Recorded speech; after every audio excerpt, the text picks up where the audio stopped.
紅家私點解上邊要塗一層嗰油漆啊咁樣嘅，保護住幾百年就成為嗰啲古董啊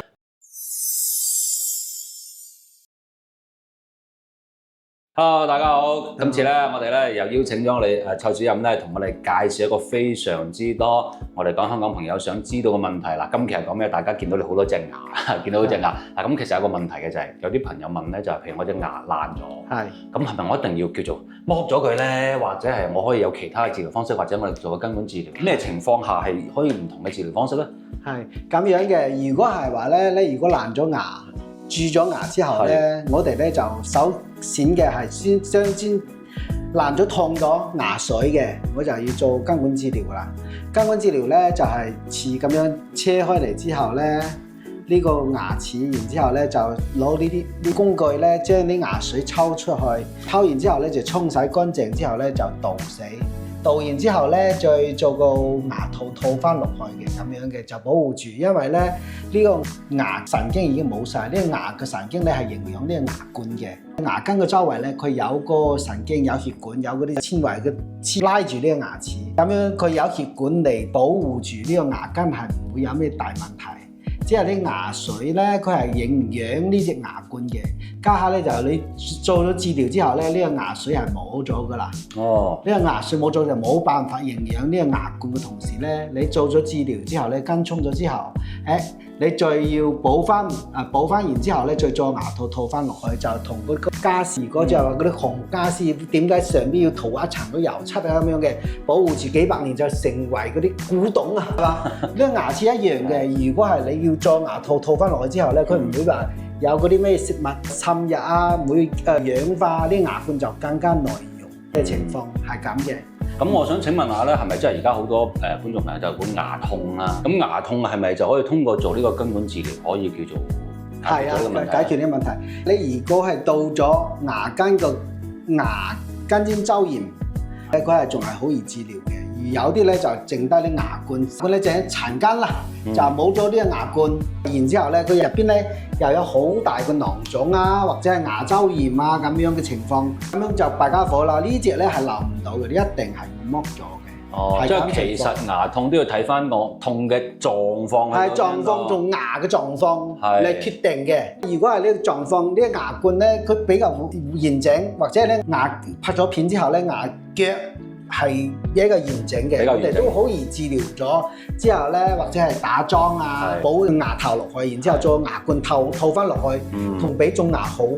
點解咧？因為佢自己生出嚟嘅最好。畢竟係自己啊！就係自己。畢竟係自己啊！咁我呢度有一個好特別嘅問題啦，即係之前啦，觀眾朋友可能都睇到之前有一個，即係有一個叫患者朋友就唔好彩，就話倒牙根就倒咗9次嘅，倒咗9次，咁仲未倒好，仲痛，咁係咩原因咧？其實好多朋友問，其實我倒牙根一般嚟講啊，平常即係我哋唔好話佢好複雜嘅，正常嘅狀況下，其實真正要倒幾次咧？倒牙咧，如果係平常都係倒咗2、3次，第一次咧只係倒神經嘅，然之後咧第二次咧就係沖洗牙冠，然之後確根管啊咁樣嘅清，就清乾淨入邊嘅嘢，又消炎咗之後咧，第3次又補翻落去，倒死嘅，倒晒㗎啦。就第3次之後咧，再做隻牙套套翻落去。如果係話似呢個爛咗之後咧，我哋已經倒好㗎啦。如果係要打個樁落去，咁樣就加固呢隻牙齒。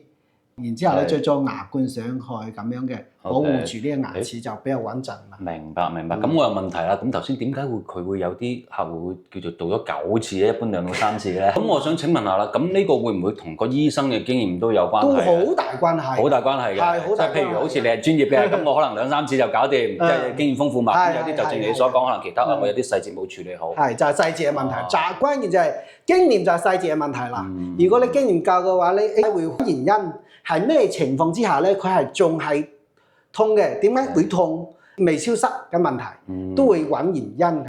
明白。咁我第二個問題啦，請個教啦。咁呢個就係我哋頭先講嘅根管治療啦。相信大家睇完都一定叫做大家嘅了解。咁種牙啦，咁就頭先講咗，即係我哋咩情況叫做即係仲有得救嘅情況，就一種可以救嘅話咧，就一定係根管治療之後咧，做牙套套翻落去。呢個牙根都係自己嘅。就係自己生出嚟係最好嘅。好比講，就係自己牙再點壞，你只要可以修復，都係比你假牙強得多。都係自己㗎。都係首選嚟講根管啊！咁前提下仲有得救啊！即係咁 touch wood 啫，萬一係即係萬一我真係病入膏肓啦，真係冇得救啦。咁種牙嘅話又係點樣咧？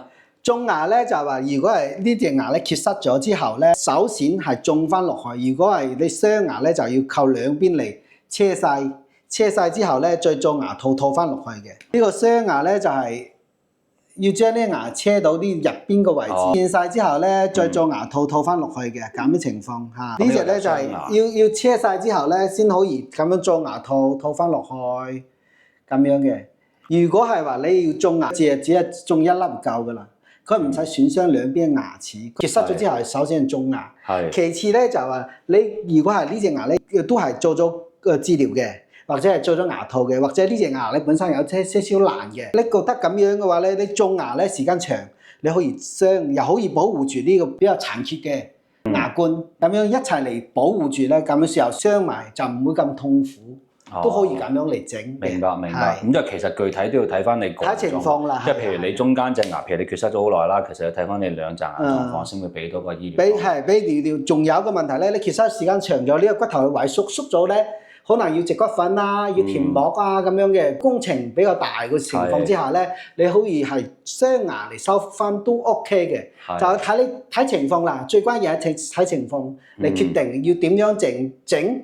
先至會係最舒適又最好最襟嗰種啦。好啦，咁今期咧多謝蔡主任同我哋講咗咁豐富啊、咁專業嘅知識。咁而家咧，我哋博耀嘅翠竹店咧，咁而家搞緊活動嘅嚇。咁而家一個我哋講免費洗牙啦，同埋一個我哋所講嘅 CT。嗱 CT 好重要，因為其實 CT 之後咧可以 check 到你牙齒嘅問題，所有問題都可以睇喺 CT 入邊咧睇。你人肉眼睇唔到嘅地方，佢都可以同你 check 得好清楚。冇錯，仲要出咗 CT， 有我哋蔡主任親自同你面診啊，好嘛？同埋而家我哋有我哋嘅口岸嘅免費專車接送嘅，好嘛？如果有需要記得聯繫我哋下方 WhatsApp。我哋今日節目就到呢度，我哋下期見，拜拜。